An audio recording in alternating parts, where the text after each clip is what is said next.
आकाशवाणी लखनऊ से प्रस्तुत हैं प्रादेशिक समाचार।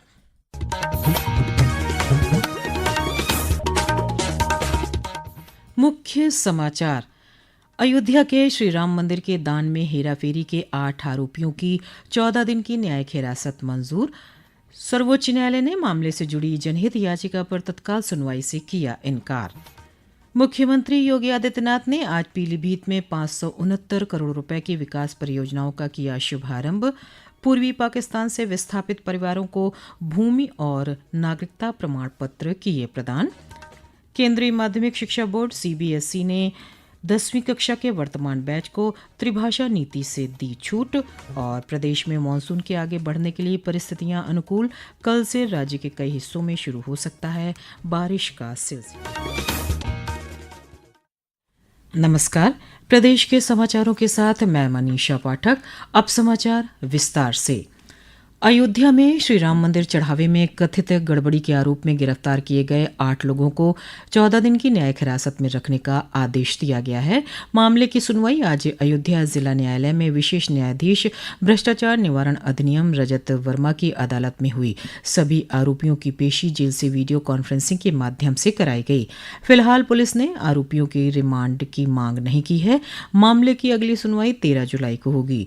वहीं उप मुख्यमंत्री बृजेश पाठक ने कहा कि सरकार पूरे मामले की निष्पक्ष जांच सुनिश्चित कर रही है। पुलिस प्रशासन निष्पक्ष जांच करके कड़ी कार्रवाई करे, सरकार इसको सुनिश्चित करेगी। इस मामले को लेकर अयोध्या अधिवक्ता संघ ने ऐलान किया है कि उसका कोई भी अधिवक्ता इस मामले में नामजद आरोपियों की ओर से पैरवी नहीं करेगा। अयोध्या बार एसोसिएशन के अध्यक्ष कालिका प्रसाद मिश्रा ने कहा कि बार एसोसिएशन मामले की सीबीआई की जांच की मांग भी करेगा। हमारे अधिवक्ता संघ अयोध्या का कोई भी अधिवक्ता ये राम जन्मभूमि चोरी के अभियुक्तों की डिफेंस की ओर से वकालत नहीं करेगा। वकालत करने के वकालतनामा दाखिल करने, अब चूंकि ये भीड़ है तो इस करने पर प्रत्येक नाम पर प्रमोशन स्वरूप अधिवक्ता संघ को वो 5 लाख रुपए प्रत्येक नाम से वो जमा करेगा। सर्वोच्च न्यायालय ने आज श्री राम जन्मभूमि तीर्थ क्षेत्र ट्रस्ट को प्राप्त दान में कथित वित्तीय अनियमितताओं से जुड़ी एक जनहित याचिका पर तत्काल सुनवाई से इनकार कर दिया।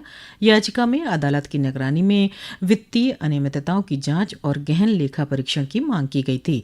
न्यायमूर्ति एम सुंदरेश और शील नागो की बेंच ने याचिका की तात्कालिकता पर सवाल उठाते हुए कहा कि ग्रीष्मकालीन अवकाश के बाद अदालत के खुलने पर याचिका को सूचीबद्ध किया जाए।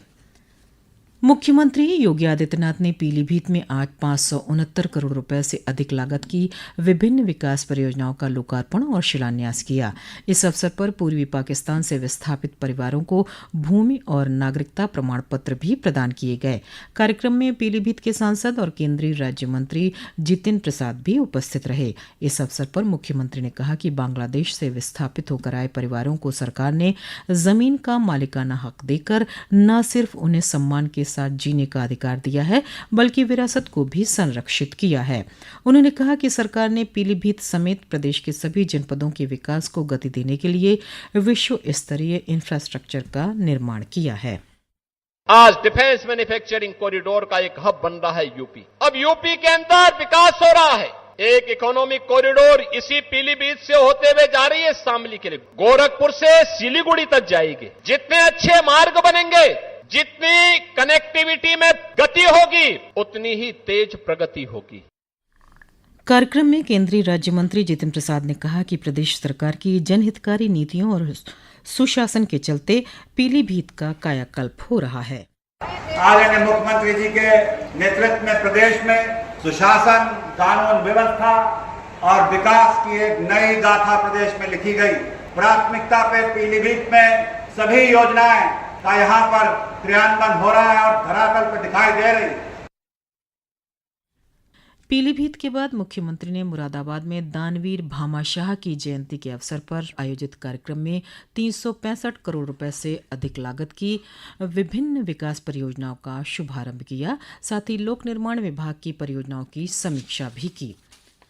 प्रदेश सरकार ने ई पंजीकरण मॉड्यूल के संबंध में जारी अपने पिछले आदेश को तत्काल प्रभाव से निरस्त कर दिया है। स्टाम्प और न्यायालय शुल्क और पंजीकरण विभाग के राज्य मंत्री रविन्द्र जायसवाल ने बताया कि ये निर्णय अधिवक्ताओं और डीड राइटर की चिंताओं और हितों को ध्यान में रखते हुए लिया गया है। स्टाम्प विभाग का एक शासनादेश ऑनलाइन रजिस्ट्री की विभाग की तरफ से एक नवाचार करने का प्रयास किया गया, लेकिन इसमें जियो जारी किए गए 4/6/2026 को इस जियो में थोड़ी सी क्रिएटिव न होने के कारण से एक भ्रम किस्ते बन गए। कई जगह अधिवक्ता, कई जगह डेट राइटर को एक भ्रम हो गया कि साथ हमारा रोजगार छीना जा रहा है, और इस भ्रम को हम लोग को बाहर निकालने के लिए अभी फिलहाल 4/6/26 का जो आया था जियो, उसको हम निरस्त करते हैं। केंद्रीय माध्यमिक शिक्षा बोर्ड सीबीएसई ने आज त्रिभाषा नीति पर दिशा निर्देश जारी किए हैं। बोर्ड ने कहा कि कक्षा 10वीं के वर्तमान बैच को नई भाषा नीति का पालन नहीं करना होगा। बोर्ड ने यह भी कहा कि 7वीं, 8वीं और 10वीं कक्षा में पढ़ रहे वर्तमान बैच के छात्रों को भी कक्षा 10वीं में पहुंचने पर तीसरी भाषा में बोर्ड परीक्षा देने की आवश्यकता नहीं होगी। बोर्ड ने कहा कि कक्षा के अनुरूप संसाधन सामग्री समयबद्ध तरीके से उपलब्ध कराई जाएगी। ये समाचार आप आकाशवाणी लखनऊ से सुन रहे हैं। ताज़ा समाचार जानने के लिए आप हमारी वेबसाइट newsonair.gov.in पर लॉगिन कर सकते हैं। इसके साथ ही आप प्रादेशिक समाचारों का ये बुलेटिन हमारे YouTube channel news on AIR Lucknow पर भी सुन सकते हैं। केंद्रीय कृषि मंत्री शिवराज सिंह चौहान ने आज नई दिल्ली में 2 दिवसीय राष्ट्रीय ग्रामीण विकास सम्मेलन के दूसरे दिन देश भर से आए ग्रामीण विकास मंत्रियों के साथ व्यापक मंथन किया। सम्मेलन में केंद्रीय मंत्री ने लखपति दीदी डैशबोर्ड और स्वयं सहायता समूहों की महिलाओं के लिए शी लीप्स डिजिटल प्लेटफॉर्म का शुभारंभ भी किया। इस आयोजन में प्रदेश के उप मुख्यमंत्री केशव प्रसाद मौर्य भी शामिल हुए। सम्मेलन में केंद्रीय कृषि मंत्री ने कहा कि 1 जुलाई से विकसित भारत जी राम जी योजना देश भर में लागू होगी, जो मनरेगा की जगह लेगी। इसके लिए 95,682 करोड़ की अंतरिम स्वीकृति दी जा चुकी है। उन्होंने राज्यों से अपील की कि वे समय पर अपनी औपचारिकताएं पूरी करें ताकि योजना का सुचारू क्रियान्वयन सुनिश्चित हो सके।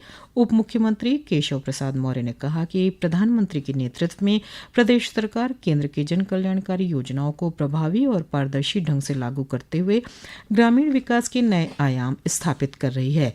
कार्यक्रम में डिजाइन प्रतियोगिता में प्रदेश के अभय गुप्ता और झील गौतम को उत्कृष्ट प्रदर्शन के लिए सम्मानित किया गया।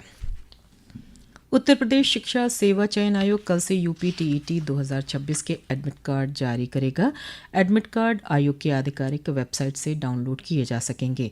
ये परीक्षा 2, 3 और 4 जुलाई को होगी। इस परीक्षा के लिए लगभग 15,99,000 से अधिक उम्मीदवारों ने पंजीकरण कराया है। जौनपुर के युवा भाला फेंक खिलाड़ी रोहित यादव ने भुवनेश्वर में आयोजित 65वीं राष्ट्रीय अंतर्राज्यीय सीनियर एथलेटिक्स चैंपियनशिप में शानदार प्रदर्शन करते हुए एशियाई खेलों के लिए क्वालिफाई कर लिया है। इंटर स्टेट एथलेटिक चैंपियनशिप में रोहित ने 87.05 मीटर का थ्रो कर स्वर्ण पदक अपने नाम किया। रोहित यादव के भाई राहुल ने कहा कि ये उनका अब तक का सर्वश्रेष्ठ थ्रो था। उन्होंने कहा कि एशियन गेम्स के लिए चुने जाने पर उनके पूरे गांव में खुशी का माहौल है। इस वाले गेम में क्वालिफाई मार्क था 77 पॉइंट कुछ था एशियन गेम्स के लिए, और वहाँ अपना पर्सनल बेस्ट थ्रो करके 87.05 किए और एशियन गेम्स के लिए क्वालिफाई भी किए हैं, जिसमें 2 लोग जाते हैं। वहाँ एक नीरज चोपड़ा, उनका ऑलरेडी क्वालिफाई हुआ था डायमंड लीग से, 85 पॉइंट कुछ किए थे, और यहाँ से रोहित यादव 2 लोग जाएंगे एशियन गेम्स। हम तो खुश है ही, पूरा परिवार पहले से इंतजार कर रहा था कि हाँ कुछ अच्छा हुआ। पूरा गाँव खुश है इस चीज से, क्योंकि काफी मेहनत किए थे उसके पीछे। राजधानी लखनऊ और आसपास के जनपदों में बीते 24 घंटों में कहीं कहीं हल्की से मध्यम बारिश दर्ज की गई। मौसम विभाग के मुताबिक प्रदेश में आगामी 2 दिनों में मानसून के आगे बढ़ने के लिए परिस्थितियां अनुकूल हैं। विभाग ने कल राज्य के कई हिस्सों में तेज हवाओं और गरज चमक के साथ भारी वर्षा का अनुमान जताया है। अंत में मुख्य समाचार एक बार फिर। अयोध्या के श्री राम मंदिर के दान में हेराफेरी के 8 आरोपियों की 14 दिन की न्यायिक हिरासत मंजूर। सर्वोच्च न्यायालय ने मामले से जुड़ी जनहित याचिका पर तत्काल सुनवाई से किया इनकार। मुख्यमंत्री योगी आदित्यनाथ ने आज पीलीभीत में 569 करोड़ रुपए की विकास परियोजनाओं का किया शुभारंभ। पूर्वी पाकिस्तान से विस्थापित परिवारों को भूमि और नागरिकता प्रमाण पत्र किए प्रदान। केंद्रीय माध्यमिक शिक्षा बोर्ड सीबीएसई ने 10वीं कक्षा के वर्तमान बैच को त्रिभाषा नीति से दी छूट। और प्रदेश में मानसून के आगे बढ़ने के लिए परिस्थितियां अनुकूल, कल से राज्य के कई हिस्सों में शुरू हो सकता है बारिश का सिलसिला।